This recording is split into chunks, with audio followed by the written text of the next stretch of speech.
processuale. Kush janë ekspertët që Të nderuar miqtë të RTI-s, ne ecim tutje me pjesën e dytë të këtij emisioni, Musafiri në studio, ku për sot kam të ftuar Mustafa Kadriet, profesor universitar, do të flasni për temën e parë të këtij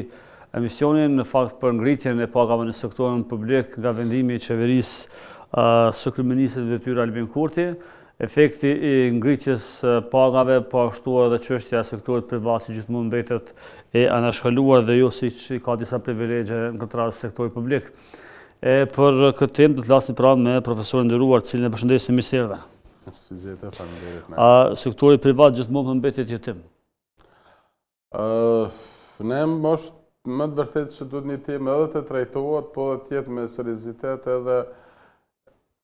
ne kushtimisht si profesionist, po ashtu si media, po edhe si institucione, për faktin që si çdo shtet tjetër, shumica shtetëve në botë që në orientuar nga ekonomia e tregut, është një diçka që nuk mundet me ekzistua sektori publik pa një sektor privat të fuqishëm stabil. Për fat jo të mirë, gjithë barra po mbetet tek sektori privat. Pra edhe këto paga që në rritur, edhe kjo pagë mesatare që ka parashiku kryeministri aktual, që për me rrit pagën mesatare në sektorin publik, pra kja në vazhdimsi do ta ngarkon sektorin privat, për faktin që edhe nëse do të bëhat si pagë mesatare, do thot në korrigë tutje 500 euro, që në fakt në parim është e mirë, por do ta kem qartë që sektori privat tani i mbetin dy rrugë, ose do të reduktoj fuqinë punëtore që të ketë më pak të punësuar në vend, ose do të ngarkoj aktivitetin e vetë ekonomik, që do të ngarkohet ana financiare e tij, sepse do të paguhen paga më të shtrejta, që ai biznes, X biznes, ose secili biznes në Kosovë, do të ngarkon vetveten në të bërit në biznes ose në pjesën operative të biznesit. Po flas këtë pjesën të sektori privat, ndërsa si vendimi i qeverisë të sektori publik nuk do të thotë që ka bën një mëkat, vlerësoj që edhe sektori publik ka pas nevojë të rriten pagat për faktin që ata janë qytetarë të Republikës së Kosovës dhe tek e fundit ata kryejnë detyrën e vet në sektor publik. Por kur flas si profesionist dhe si ekonomist, edhe me librat e ekonomiksit të punës, teorisë e ekonomiksit të punës, do ta kem qartë që po të ishte marrë ose kur mirën vendimin në atë kuptimin pa një inercian, pa një presion, nuk është bash letë të rriten pagat ad hoc, sepse do të mirën shumë faktorë. Tash nësi ka rrit pagat që ky arsyton gjësin e emën të mirëqenies, që në parim unë nuk jam kundër, por do ta kem qartë që kjo rritje pagës do t'i ketë me njëherë efektin e dominës, pra do të kemi natyrshëm në fakt inflacion, sepse në ekonomi të tregut nuk kontrollohet inflacioni, pra në këtë rast do të kemi, kur themi inflacion, pra edhe këto paga, edhe këto pensionet gjitha, pra me një mënyrë do t'i përpin, do t'i amortizon në fakt sektori privat me rritjen e çmimeve. Pra me një mënyrë nuk do të thotë që t'ju rritet mirëqenia tash qytetarëve në vend ose do të blejnë më shumë, po me një mënyrë bizneset ato pare do t'i marrin nga këta përfitues dhe bizneset me aktivitetin e tyre normal që ato edhe deklarojnë tatime dhe ato tatimet prap kalojnë në arkën e shtetit. Pra do ta kem qartë që tash në këtë rast nëse flasim kush do të fitojë, do të fitojnë sektori privat, bizneset, do thot përmes aty në të mira që i marrin qytetarët nga arka e shtetit, edhe shteti do t'i merr prapë përmes tatimeve. Por kategoritë me asistencë sociale, siç janë edhe të pensionuarit, edhe lehonat, e fëmijët, e gjitha, ato do të kenë ndoshta si vlerë më shumë se para një muaji ose dy, por për më ble më shumë nuk do të blenë për faktin që në mënyrë natyrshme do të kemi rritje të çmimeve dhe na jemi edhe qytetarë të këtij vendi që për shumë çdo ditë kemi një familje. Çka duhet me bën qeveria në këtë rast? Që rritje me pas efektin e vet. Në ekonominë e tregut i vetmi intervenim i lejuar i qeverive dhe çdo qeverie nuk është ato intervenimet arbitrare si që janë në qeverit majtistë, që me një mënyrë me kontrollu çmimin, me kontrollu pagat, po ashtu edhe prodhuesit me caktu sa me prodhu, sa me shit, sa me qit çmimin. Në ekonominë e tregut kjo është e pamundur dhe nuk do të më kontrollu kjo pjesë. Kretë çka do të më bë qeverit është që përmes taksave dhe tatimeve, në momentin që rrezikohet një kategori e qytetarëve së shporta konsumit ose diçka e tillë, për shembull në rast ose derivate, ose energjia elektrike, ose shporta konsumit kur themi tek pjesa e ushqimit, jo vetëm ato produkte që janë në drejt për shembull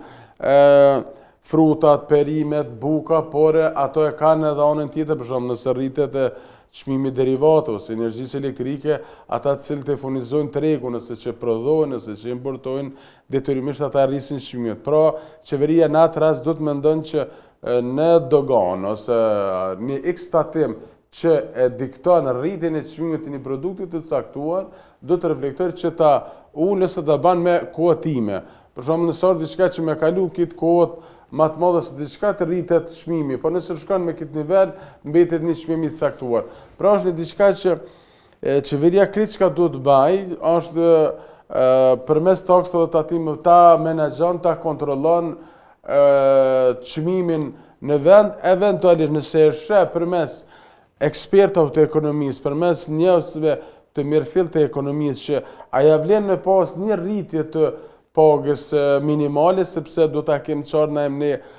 dëshirat janë që unë gjithmonë them që kur e flasim me këtë momentum të çmimeve, ndoshta 500 euro është pak, sepse kemi me të vërtet çmime astronomike, po nuk mundesh tash të me rrit pagën minimale 800 euro kur dihet që bruto produktin, kur dihet që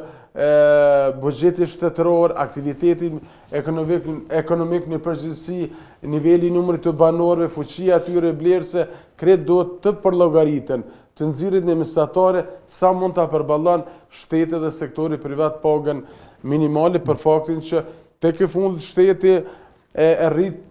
sado se tek e fundit janë taksat e qytetarëve dhe bizneseve, por sektori privat ngulfatet sepse unë thash edhe në fillim që ose do të reduktoj fuqinë punëtore, ose do të reduktoj aktivitetin ekonomik biznesi, sepse në momentin që kemë rritje të pagës minimale, unë uroj që mos të kalojnë qytetarët ose fuqia punëtore në informalitet, se ajo është edhe më keq. Por mundet për shembull të reduktoj, të largojnë nga puna, për shembull në bazë që soi lëvizjes të pagës minimale një 10% të fuqisë punëtore secili biznes që për Kosovën, për ekonominë e vendit, edhe një i punësuar më largu nga vendi punës, për mu do të mirë diçka serioze dhe shqetësuese. Por çka me kry punë me 500 euro? Ku një banesë ke prafërsisht 300 euro qira. Po, është... Pra detyrimisht ata nëse dojnë publik, do të bani punë të dytë. Kjo është shqetësim, po ndëgjënajm, për fat jo të mirë, përderisa në Amerikë, kush do që janë, në bashkallëtare, kush do, po edhe në Gjermani, kush do në pak me kursua se për me ba një kursim ose një investim në të ardhmen. Edhe në Perëndim, po edhe në Amerikë në larkë, nësë mund themi, ose ku do në Kanada, ose ku do, gjithë bashkallëtarët deklarohen që ta ti mbojmë nga dy puna. Pra, thotë edhe në Amerikë, aty as nuk ka sindikat që mbronë fuqinë punëtore, po thotë ai cili donë për me mbjetu, i mbanë dy puna, po thotë jeton mirë. Ai që nuk i mbanë dy puna, ose që donë më sjellë dëmbel, thotë bojnë gjumin në ura, ose në letër, ose ku do rrugë. Se s'mon shteti. Pra nuk mon shteti. Kështu që, përderisa në këtë mënyrë, për fat të mirë, ose të kesë, si do që e cilësojmë Amerika funksionon, që nga ona ekonomike nuk mund ne të shesim leksione një shteti që farë është shëbat ose Perëndimi ne si Kosovë, ne nuk mund tash si Kosovë të japim leksione ekonomisë nivel botëror, sepse ne do të adim edhe fuqinë tonë edhe akademike edhe të edukimet e gjitha, kur për shembull një mesatare nxirret edhe çmimet Nobel nivel botëror, për shembull për 10 vite, nën çmime Nobel shkojnë për ekonominë e SBA, e ne është në krejt botën, pra do të kemë të qartë që ku është bota në krahasim me SBA, ose ne në raport me botën. Kështu që krejt që ka në mbetet, ne do ta ndjekum atë, me thonë, atë trendin e ekonomisë globale, sa të mundemi që me qenë hapë në ato. Qka është dash në e mira me bashkë edhe për mu menaxhu dhe kjo pjesë për kraje sektorit privat, ku flasim të pjesa e prodhimit. Sepse kur kemi prodhim, kem edhe mbrojtjen ndaj importit, edhe ki produktet cilësore që rritim në një farë mënyre cilësia jetës, sepse kushtimisht ata nuk presin na për dogana. Pra Kosova kush mujt spaku një 30%, 40% ta mbulon tregun vendor, si tek perimet, si tek frutat, ndoshta edhe tek drithrat. S'po tham siç ka thënë ministri i bujqësisë në bukën e modmotës se në asnjë Jugosllavi nuk e ka siguruar dhe nuk e ka toka Kosovës nuk ka qenë njohur, nuk është e njohur për prodhimet industriale të ushqimit, për shembull tek rasti i misrit dhe i grurit ose lule diellit. Është kultivu, po me sasi të papërfillshme në raport me republika tjera të Jugosllavisë. Kosova për shembull ka qenë njohur për minerale. Pra në vend ne që mineralet i kthejmë si përparësi krahasuese në këtë rast për shembull, edhe mineralet nëntoksore, po tash nëse mund me quajt edhe sepse edhe energjia elektrike nxirret nga nën toka, tash sipërfaqësore, jo sikurse minerale tjera, por edhe boza edhe landa pare, prodhimit të energjisë elektrike nxirret nga nën toka Kosovës, që është shumë e pleshme, ndoshta kemi përsërit disa herë që Kosova hin mesin e 5 shteteve në botë që kem sasi me një mënyrë të pashtjershme të thëngjillit, dhe sot Kosova të mvaret për importit, për energji elektrike, kjo është pa kuptim. Ne e kam cilësuar në shumë vende, ne kemi mundur me qenë një lloj gadishulli arabik në raport me energjinë elektrike. Me furnizu rajonin ndoshta edhe më shumë, sepse vetëm ka mjaftu që prim... Ka që pasur është Kosova? Prim shumë e pasur është. Do thot, i ki 3 pellgje në Kosovë. Një është rrethina fushë Kosovës Mobileq, një Drenicës dhe një sasi është në rrethin të Pejës. Këto po flas me atestet të Institutit Politeknik të ish Jugosllavisë të Beogradit, sepse më ka ra me lexu ato që për hulumtime të mia. Pra, ka edhe dokumenta akademike të hulumtuesve që në vazhdimsi janë bërë gjitha shpimet që Kosova për minerale ka qenë dhe është e pasur jashtëzakonisht shumë tek arit, tek plumbi, zinku, gjitha këto, krejt që ka qenë mongot Kosova tek mineralet, është tek pjesa e platiniumit, me sa kam informata, tek pjesa derivatëv. Pra për këto tjeret, Kosova ka disponu dhe disponën gjitha, a është më shumë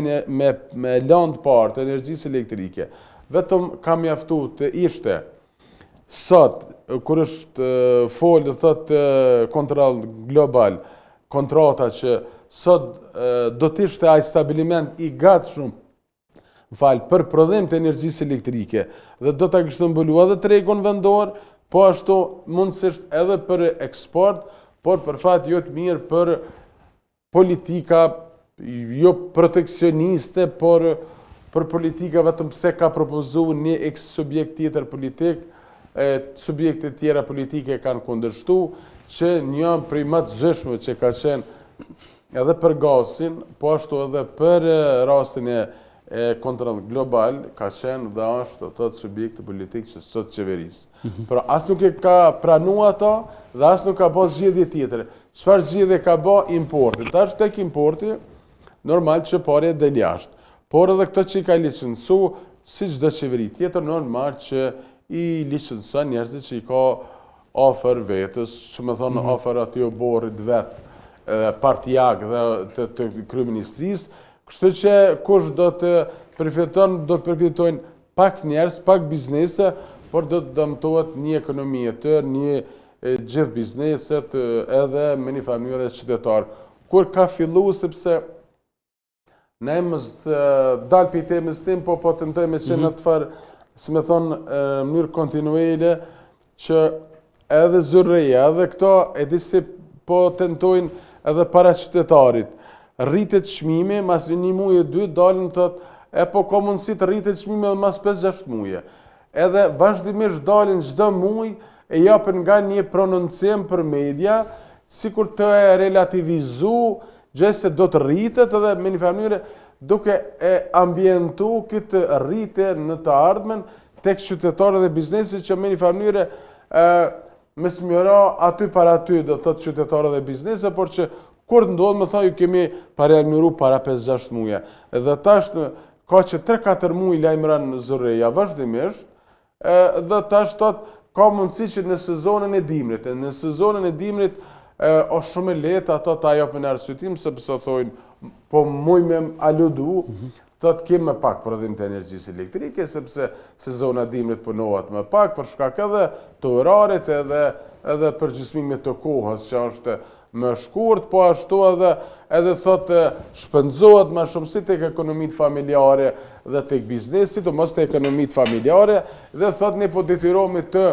dalim në treg të jashtëm të bleni energji nga jashtë, do thotë ne po na imponohet importi, kur na imponohet importi, ne do të arrisim çmimin dhe atje para këtij kryen, sepse nuk ka zgjedhje tjetër, sepse tash për fat të mirë furnizimi me energji elektrike ka monopol. Nuk ke mundësi të me kriju, si me thonë, si një X-biznes çfarë do në Kosovë, për shembull për një X-produkt, për shembull energji elektrike, furnizimi me ujë ose diçka të tillë, nuk mundesh të me bë plot rrjete, plot stabilimente tjera, sepse është e pamundur, dhe është diçka vetëm mundesh me mendu në mënyrë teorike, por në praktikë është e parealizueshme. Po e zëm, ashtu në fakt do të ishte që energjia elektrike edhe nëse rritet çmimi ku më ditë se sa, është diçka që s'mund të jetojmë kushtimisht pa të. Por ne mund të jetojmë pa kafe, apo çështu ta Shqipërisë pa kafe, e cila do thotë nga 0.50 cent kemi shku deri në 2 euro e gjys. Pra donjëherë çmimet rriten tek disa biznese të cilat nuk është që ndikojnë shumë nga rritja e energjisë elektrike. Pra është bërë trend, pra pse duhet një stomatolog me ngrit çmimin e vizitës apo ndonjë shërbimi ose atje tek frizet apo berberët të cilët pra ajo makinë në njëjtën rrymë me agjen dhe diferenca shumë e vogël. Pra si popull apo shkojmë drejt një luksi të cilën është i papërballuar shumë për ne, edhe më njëan ankohemi për një rrugë apo një pagë 500 euro dhe i pim me ditës 4-5 kafe që i bie dikon 7 euro deri në 8 euro në ditë. E që muj me patu, ose muj me njëan ditë. Unë së pari jam që ku e merë dhe uroj që në vazhdimsi të rritet luksi në vend. Unë ato vitet në 10, ato kur nuk kemi pas shtet, me një mënyrë atëherë kemi fajsu që nuk kemi shtetonin, jemi pushtun, kemi një represion politik, ushtarak, ekonomik e gjitha, por sot kur themi pse ky vend u çliru, pse ky vend u bë shtet, pra të rritet komoditeti, të rritet luksi, ku e merë edhe mu pi 3 kafe, 5 kafe. Është rrit luksi nga standardi jetës apo edhe nga vetë si shoqëri? Po, unë e thamë në ato që edhe si një pagë të dobët? Po, edhe si shoqëri për faktin që sepse shumë herë ne si ekonomista e marrëm ato si fenomen, për shembull hin kredi për me shku në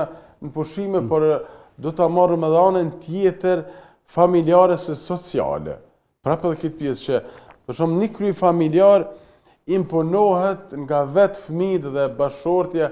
që për shkak të rrethit, që ndoshta edhe ato vetë, po edhe ky kry familjar imponohet nga rrethit që ta bajnë një pushim ose ta ngritën një standard edhe për kafën, edhe për çajin, edhe për atjetën, por kur more një krahasim naim, vlerësoj prapë si ekonomist. Mbi bazën e teorisë ekonomike do të jem shumë qartë. Edhe ai berber, edhe ai stomatolog, edhe ai tjetri. Nëse ai nuk ka shpenzime primare në aktivitet punës, ai para se gjithë është njeri dhe është familjar. Ai stomatolog është familjar. Dhe ai stomatolog do ta mbush shportën e konsumit për familjen e vet. Dhe në momentin atina që ngarkohet shporta e konsumit, ai detyrimisht ose do të arrit çmimin në shërbim, që të mbijeton edhe si biznes, po të mbijeton edhe si familjar, po ashtu edhe rasti një frizere ose kutadion, sepse ai para se gjithash është njeri,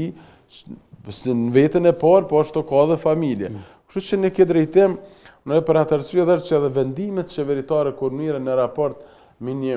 indikacion ekonomik ose një veprim ekonomik, nuk mundesh ti, për shembull, sigurisht se në këtë rast që ka rrit pagat ose që i përkraj biznes, këto studentët apo diçka tillë, këto ne jem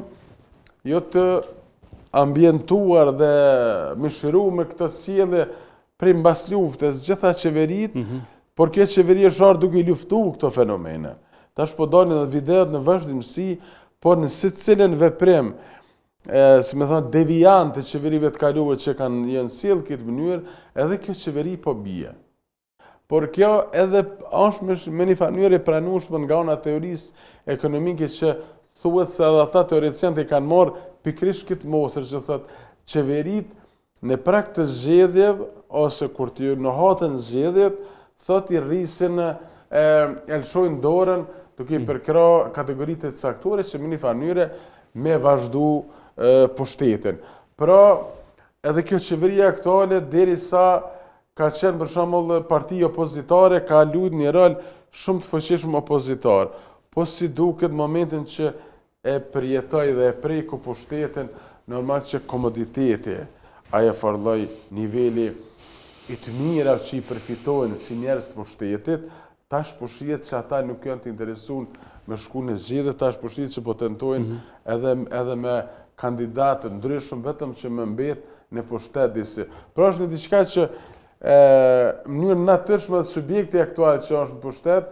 është duke kalu në një subjekt që kanë qenë tjerat, pra në atë kuptimin me një interes normal politik, përfitim politik, me çdo kush më mbet pushtet, për shkak që me reatu njerëz të vetë dhe me një mënyrë me i gëzu ato të mirat të pushtetit që tash për fat mirë ose jo me anë të ligjit i kanë përcaktuar vetes komoditete gjitha. Dhe ky vendim i qeverisë është po thu politik në kuptimin pasi që vetëm faktit që ti është qeveri dhe mirret me aktivitet politik është politik. Sepse kur themin mbi bazën e arsyes ekonomike, a mos ka shtru një tryezë me njerëz profesionist, as në aspekt ligjor, as në aspekt ekonomik. Ministri i Financave është profesionist në fushën e vet. Ne jam po do me... Unë e di që është ekonomist. Letë mbetet kjo edhe në medium, por që to po flasë më të prekshme, më të përjetune. Shtetet demokratike, platformat ekonomike, në përgjithësi, po dhe gjitha platformat dhe strategjin shtetërore, e bojnë universitetet, akademit, institucionet e caktuara që janë shumë të thirrur për atë punë, dhe me një mënyrë qeveria vetëm i zbaton. Se dhe ashtu, qeveria është ekzekutuse. Nuk është diçka që mundet me bën diçka ekstra. Po është një diçka që qeveria çdo të konsultohet. Me një mënyrë, pse po i pagun qeveria Akademinë e Shkencave? Kush i sheh hajrin Kosovë, Akademisë Shkencave në Kosovë? As qeveria, as nga ona politike, për shumë me pos platformë politike në raport me bisedimet me Serbi, as në raport me ekonominë, ki ekonomista aty që janë akademik, po ku vrehet një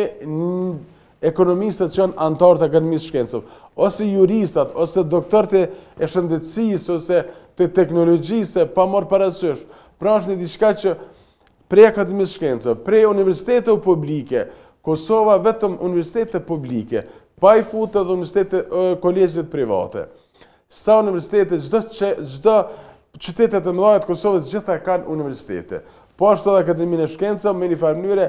apo i paguën vetëm për me dhënë nga një pagë dhe universitetet me marr ata profesorët çdo paga me ligjeru edhe aq më shumë. Aq më rëndë për shembull Akademia e Shkencave, nëse nuk është frydzuar në platforma, strategji shtetërore, cili është efekti ekzistimit të Akademisë Shkencave, për me bën ndonjë konferencë, për ata mu vetë kënaqë që aty ja ka kriju kryeministri më hershëm, tha që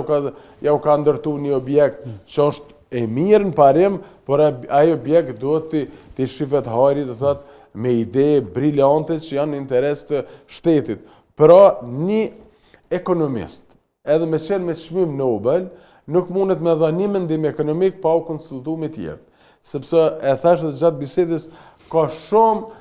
indikator, shumë faktor, kur thu du me bën një veprim ekonomik si qeveri. Dhe qeveria s'është konsultu po thu me... Edhe një diçka, nëse është ekonomist, du ta kem qartë se është financiar, nuk është makroekonomist ose nuk i nje politikat e ekonomiksit. që me njoftë edhe ekonomiksin e punës, edhe politikat qeveritare, sepse ka shumë dallim të madh. Sepse kur flesëm, ju tha me plot kompetencë, edhe financat publike në deg e financës si tërsi. Pra nësi njeti financat publike, nuk do thot që e njeti shkencën e financës. Pra edhe nëse është ai tash kur themi profilizimi i kuadra, pra nuk mund është ti nëse kry një fakultet ose doktoron si ekonomist, nuk do të thotë që ti e nje gjithë problematikën ekonomike, sepse unë sot ka temat caktuara ekonomike që unë mënyrën shumë me komoditetën më të lartë deklarohen që nuk e nje atë pjesë. Edhe është shumë normale me thonë nuk e nje sepse nuk i mundësi ti nje është gjitha. Kështu që edhe ky ekonomist, edhe nëse i ka dhe 3 ekonomista dhe 5 ekonomista, nuk është e mjaftueshme që ti do të thotë me pas një ide brillante për interes ekonomik. Këto kanë bërë qeveritë e kaluara, po edhe kjo qeveri po e bën njëjtën, do thotë me 2 ekonomista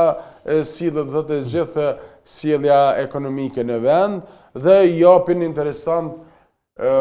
i japin vetës komoditet, ndoshta keni ndëgjuar ekonomistin aktual, i lavdëron në superlativitetin më të lartë ministrat e vet, thotë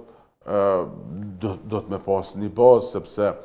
edhe Ministri i Bujqësisë dhe Ministri i Financave, kur themi sot që kemi inflacion të lartë, kur kemi sot që kemi import të lartë, kur e kemi këtë mirëqenie, këtë stad ekonomik, dhe ai thot i ka ministrat më të mirë, tregues ekonomik nuk po tregon që i kitit mirë, sepse ata është dashur me kry detyrat e veta. Kjo vlen për këtë qeveri që është në pushtet, tash nga ana juridike munden me thonë është në detyrë, sa në detyrë, po ende këta pimojnë pozitat. Dhe me një farë mënyrë, ende këta i kanë edhe një farë mënyrë edhe përgjithësit. Por ku flasëm me këta njerëz që janë në pushtet,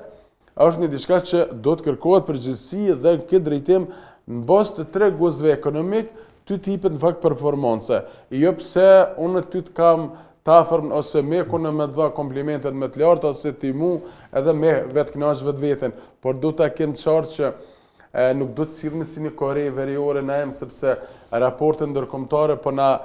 na rangojnë tani shumë keq në nivel ekonomik dhe të mirëqenies. Kur flasim te gatishmëria për shembull e qytetarit për të larguar nga vendi, ajo është tregues ekonomik as pak i mirë sepse edhe në nivel ndërkombëtar, kur i shohin ambasadat që plot qytetar, po kanë interesim me dal nga vendi, dhe kur i shohin që qeveria vetë kënaqet me ministrat e vet dhe japin komplimentin një tjetrit, është thotë këta thotë nuk janë në rregull. Në një farë mënyrë jetojnë në këto vari iluzione. E aq më shumë një qeveri ose njerëz që kanë mbrapa vetes edukim akademik, edhe me pos ide iluzioniste, unë vlerësoj që është në fakt të papranueshme. Me që jemi ka fundi, ndikimi sa ka mujtë me ndiku kjo kriza politike në vend dhe që është ende aktuale, dhe më thonë nga mos formimi i qeverisë dhe kriza përgjithshme politike që po përcjellë dhe sot dhe si duket do ta përcjellë edhe për një kohë të gjatë sepse kemi një proces goxha të rëndësishëm çështja e presidencës së kështu me radhë. Në aspektin ekonomik kemi humb me fitu për di që jo, veç ku është gjendja. Për pjesën e sjelljes politike, kjo është duke u përsërit 2014. Ju kujtohet. Edhe ai koalicioni panit prej atëherët aq ka zonë thu që madh ato parti nuk po mund me marrë në pushtet për ato veprime. E kjo që kanë kosto të lartë kanë paguar. Kjo qeveria aktuale dhe ky subjekt politik është rritur dhe është ardhur pikërisht me atë abozim të atyne subjekte politike që në sjell në atë mënyrë. Dhe sot kja çdo gjë që ka kritikuar, që në atë kohë ka kritikuar me vend, sot është duke i përsëritur vetë një për një. Dhe këta sillen me komoditet sepse tek e fundit kjo shoqëri për fat jo të mirë na em çfarë do subjekte me dal, çfarë do kuadra me dal, me kërku votin e qytetarit, pra këto subjekte kanë më votu. Pak më shumë, pak më pak. Por kur flasim këto figura kanë më sjell dhe këto e dinë që një pjesë e madhe tyre prap kanë me qenë skenë politike dhe kanë komoditetin më sjell kështu me qytetarin. Përderisa qytetari me një farë mënyrë i duron, si thot populli. Kur flasim tek pjesa e efektit ekonomik, për fat jo të mirë në realitetin ballkanik, përgjithësi shtetet që nuk e kanë shumë zhvilluar demokracinë, politika dikton ekonominë. Ndërsa kur flasëm për shembull në shtetet demokratike, për shembull në SBA apo në Perëndim, organizatat që mbrojnë interesat ose lobët e biznesit kanë ndikim të madh në orientimin politik. Saqë edhe vjen pushtet ex-president ose ex-kryeministri si rezultat i bizneseve ose organizatave që mbrojnë bizneset e caktuara, lobët e ndryshme. Por për fat jo të mirë këtu në këtë rast, për shembull, organizatat që mbrojnë interesat e biznesit në Kosovë, ato ose janë të dorë zgjatën ndonjë subjektit politik ose janë të pafuqishme edhe në mbrojtjen e interesit të atyre biznesit që për me pas ndikimin e madh tek subjektet politik ose tek qeverit. Pra edhe në këtë rast vlerësoj që qeveritë e kanë bërë të damen qeveria dhe politika në vend, e ka bërë damen jashtëzakonisht të madh tek të bërit biznes, tek niveli ekonomik, mund ta merr me mend gjatë kësaj kohe të as nuk i investime, plus i kem disa masa ekonomike ende nuk më na hekin bëja. Edhe qeveria koron detyrë me në familjen si qeveri përfaqësim i kryen disa detyra, por jo në atë kuptim i pas ato fare veprimet për investime kapitale ose diçka të ngjashme. Unë për vete uroj dhe jam shumë interesuar që ta kemi një qeveri ateknika, gjithë përfshirëse, ose dhe ky kandidat i propozuar të votohet tek e fundit edhe me i mbyll sot partitë opozitare spaku për një 5-6 muaj të kemi qeveri të mandatuar që edhe procesimi i paga, po ashtu edhe investimet e mundshme, edhe nga jashtë, po edhe ato investime kapitale që i ka parashikuar në buxhetin e vitit 2026, për shembull një buxhet vetëm për investime kapitale mbi 1 miliard euro, vlerësoj që do të ketë efektin ekonomik në vend, por që për fat jo të mirë nuk po shihet ndonjë sinjal, por do ta ketë qartë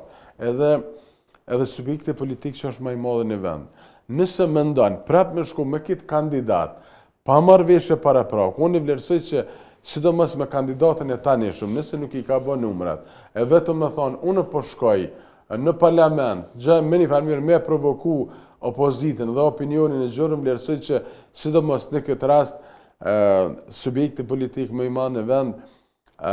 do të thirrë vetvetes dhe logjikës vetë që mos shkon në parlament pa i siguru numrat, sepse është e papranueshme për interesin shtetëror dhe ekonomik në vend.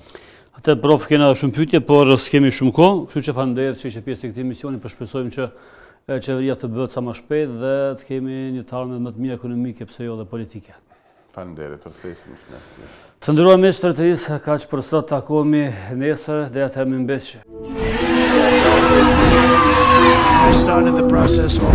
Kush janë ekspertët që